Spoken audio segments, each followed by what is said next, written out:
It was a warm Saturday afternoon in the leafy suburbs of Arlington, an otherwise quiet town where life often unfolded at a slower, unhurried pace. The local park was buzzing with families enjoying picnics, children chasing after one another on the playground, and joggers making their rounds on well-trodden paths. Among the throng of people, one man stood out, not for his actions, but for his attire. He wore a crisp red "Make America Great Again" hat, its bright hue catching the sunlight like a beacon. His demeanor was calm, his stride purposeful as he walked his golden retriever along the park's main trail. Before we start, smash the like and subscribe buttons for more updates. This man, Marcus Boyd, was a longtime Arlington resident. Marcus had built a reputation as a dedicated and hardworking individual, known for his calm under pressure and his ability to connect with people from all walks of life. As the town's recently appointed police chief, Marcus prided himself on bridging divides and fostering unity in a polarized climate. What few knew was that Marcus also identified as a conservative, a fact he wore openly but without ostentation. The MAGA hat was, for him, less a political statement and more a symbol of his personal beliefs, something he felt free to express as an individual, not just as an officer of the law. Unbeknownst to Marcus, however, his hat had already attracted the attention of someone watching from a distance. Karen Whitmore, a well-dressed woman in her early 50s, sat on a nearby park bench clutching her designer handbag. Karen was known in the neighborhood for her sharp tongue and quick judgments. To her, the sight of a black man wearing a MAGA hat was jarring, an affront to her worldview. She stared at Marcus as he walked by, her face contorted in disbelief and rising indignation. Karen could not reconcile the image in front of her. A black man, presumably educated enough to know better, walking proudly in what she considered a symbol of hate and division. Her assumptions ran wild, weaving a narrative in which this man's choice of headwear was either a provocation or a betrayal of his community. Fueled by her sense of righteousness, Karen reached for her phone. As Marcus continued his stroll, Karen dialed 911. Her voice, sharp and tinged with urgency, informed the dispatcher that there was a suspicious man in the park. She described him as a black man wearing a MAGA hat, hinting that his presence might incite trouble. What she failed to mention was that Marcus was simply walking his dog, his actions entirely unremarkable, save for the fact that they had somehow offended her sensibilities. Within minutes, Karen's call set in motion a response from the local police department. Little did she know the man she had targeted was not only innocent of any wrongdoing, but also the very individual responsible for overseeing those officers. As Marcus looped back toward the main park entrance, he noticed the sudden arrival of a patrol car, its lights flashing but sirens silent. His instincts, honed over years in law enforcement, told him something was amiss. The officers stepped out, their expressions shifting from professional detachment to thinly veiled surprise as they recognized their boss standing before them. Marcus greeted them with a raised eyebrow and a calm, measured voice. "Afternoon, gentlemen," he said, tilting his head slightly. "Is there something I can help you with?" The younger of the two officers hesitated before speaking.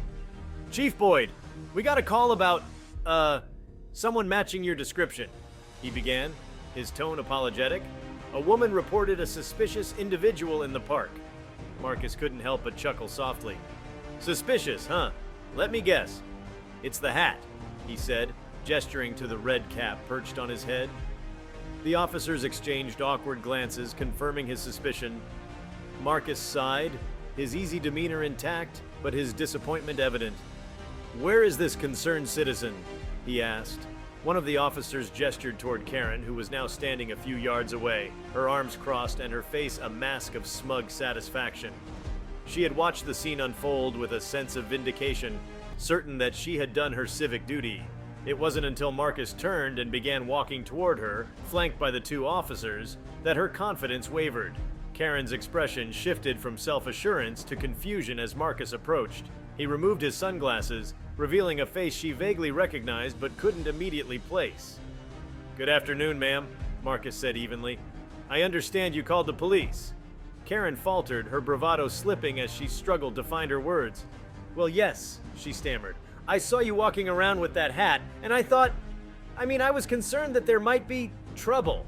Marcus raised an eyebrow, his calm gaze never leaving hers. "Trouble? Because of my hat?" he asked, his voice measured but firm. Karen shifted uncomfortably, realizing that her assumptions were being laid bare. "I just thought it was unusual," she said weakly, her tone defensive. "You have to admit, it's a controversial symbol." "Controversial to some, perhaps," Marcus replied evenly. "But wearing a hat isn't a crime.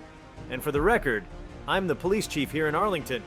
So if there's any trouble in this park, it's my job to address it." The weight of Marcus's words landed heavily on Karen, her face flushing with embarrassment. She looked around, suddenly aware of the stares from other parkgoers who had paused to watch the interaction.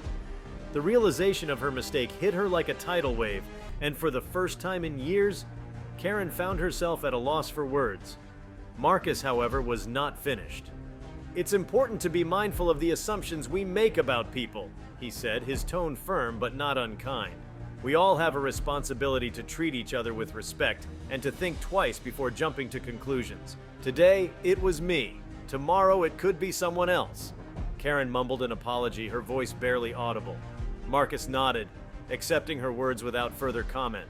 Turning back to the officers, he thanked them for their prompt response and assured them that everything was under control. As the patrol car pulled away, Marcus resumed his walk, his golden retriever trotting happily at his side. The incident, though brief, sent ripples through the community. News of what had happened spread quickly, fueled by social media posts and word of mouth. Marcus's calm and composed handling of the situation earned him widespread praise, with many residents expressing admiration for his ability to diffuse tension and address the issue with grace. For Karen, the experience was a humbling one. In the days that followed, she found herself reflecting on her actions and the biases that had driven them. The encounter with Marcus forced her to confront uncomfortable truths about herself, leading her to reevaluate her assumptions and attitudes.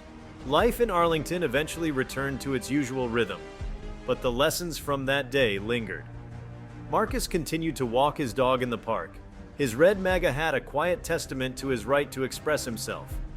And while Karen still frequented the same park, her perspective had shifted. She now saw Marcus not as an anomaly, but as a neighbor, a man who, like everyone else, deserved to be treated with dignity and respect.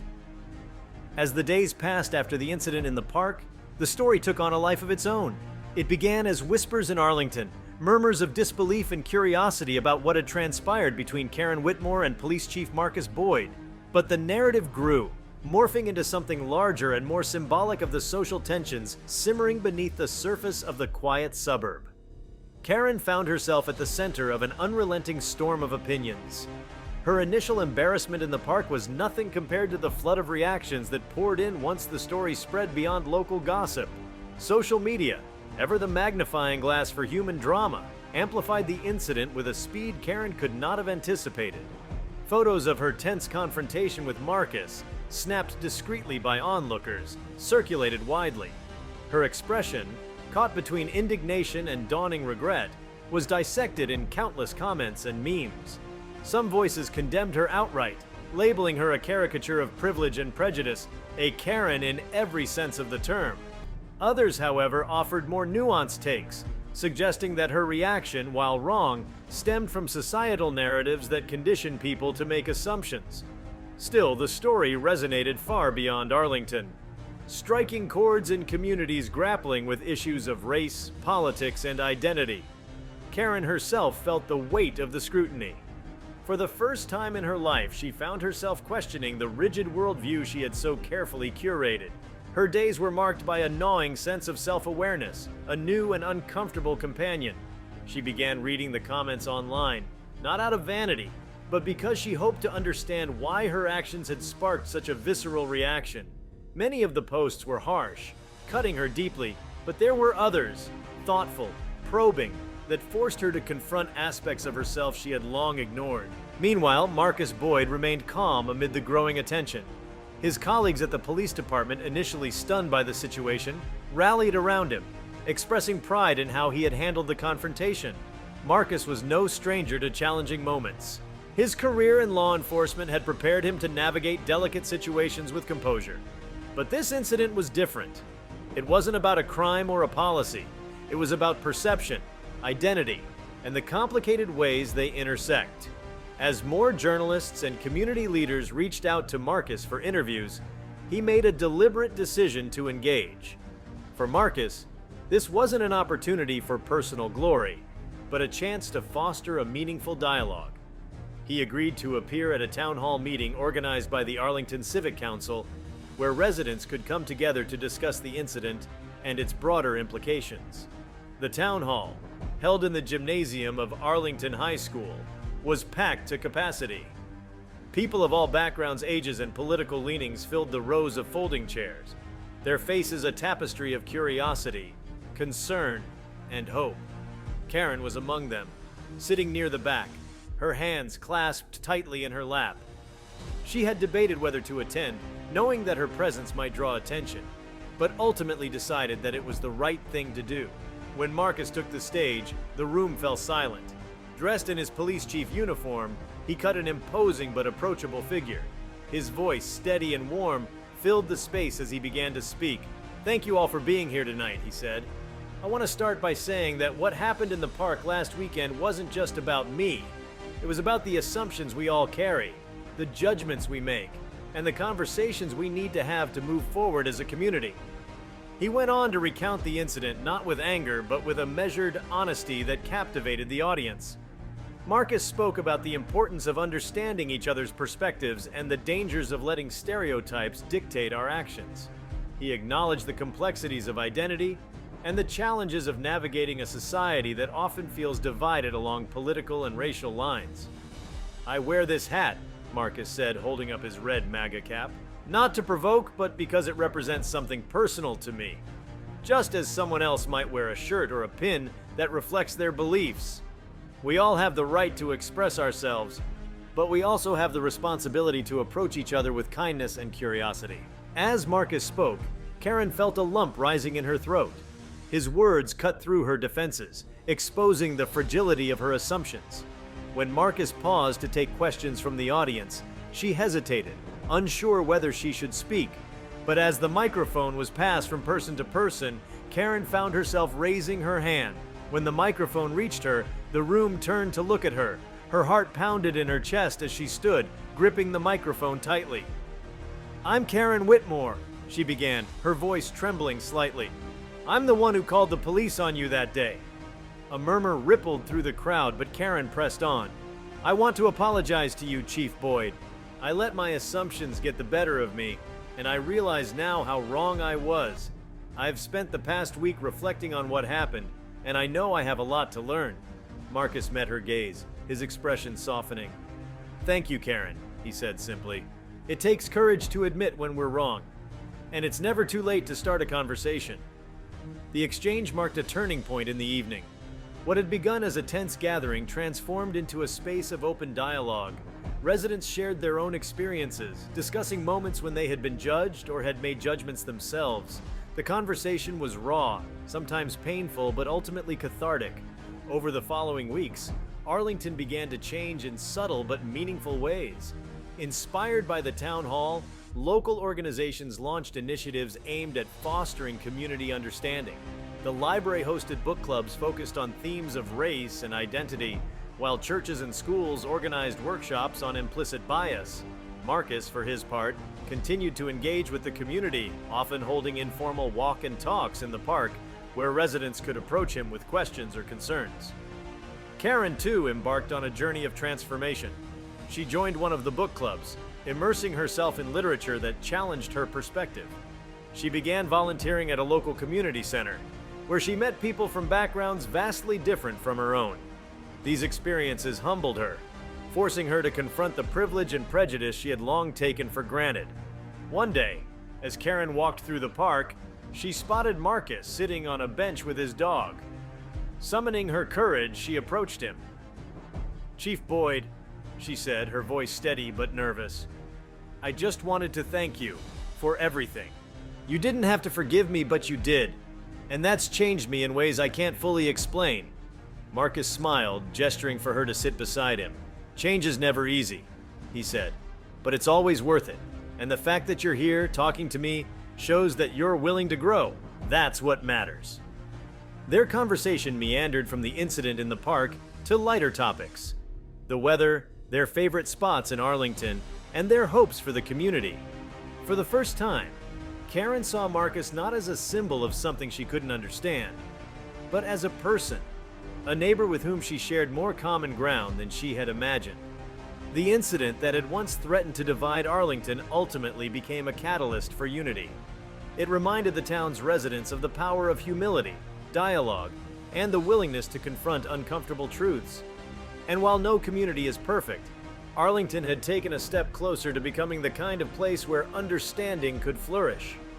Marcus continued his work as police chief with renewed purpose, his leadership a beacon of fairness and integrity. Karen, too, found a new sense of purpose in her efforts to build bridges rather than walls.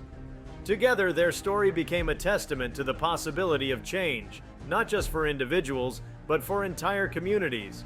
And so, life in Arlington moved forward, enriched by the lessons of that pivotal day in the park.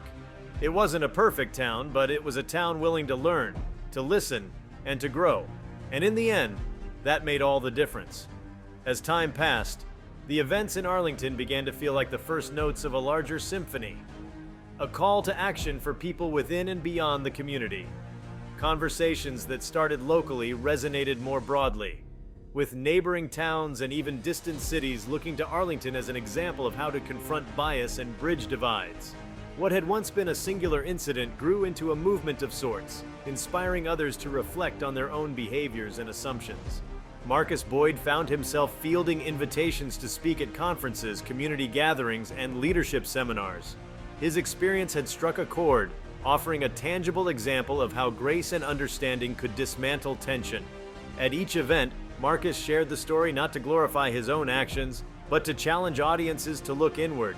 "We all have biases," he often said, "but it's what we do when we recognize them that defines us."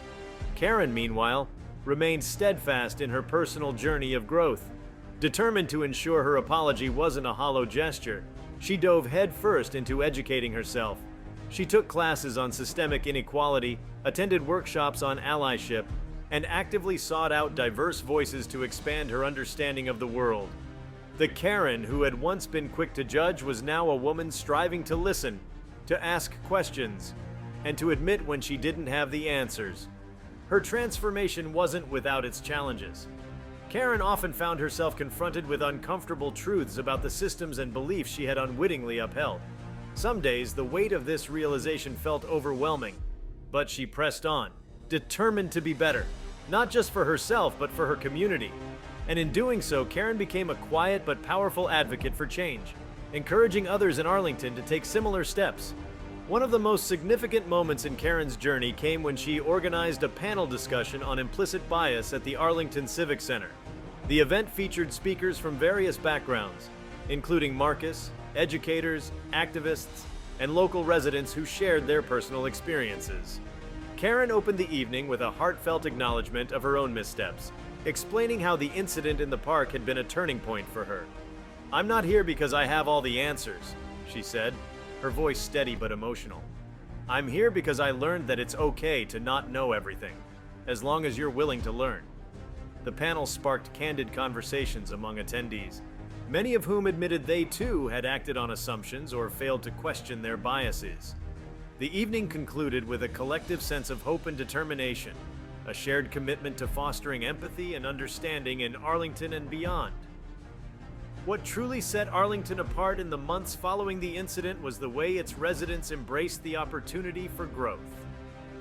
Schools integrated lessons on diversity and inclusion into their curricula, local businesses sponsored community-building events, and faith leaders worked together to create interfaith dialogues. Arlington became a model of what could happen when a community chose connection over division, curiosity over judgment. For Marcus, the transformation of his town was a source of quiet pride. He often reflected on how a single moment of conflict had led to something much greater, a ripple effect of change that extended far beyond what he could have imagined. And for Karen, the journey was a reminder that growth was a lifelong process, one that required humility, courage, and a willingness to embrace discomfort. If you liked this video, please give it a like and subscribe to our channel. Also, leave your comments below and tell us. What are your thoughts on Karen calling the cops on a black man wearing a MAGA hat? We want to hear from you. Thank you for watching and see you next time.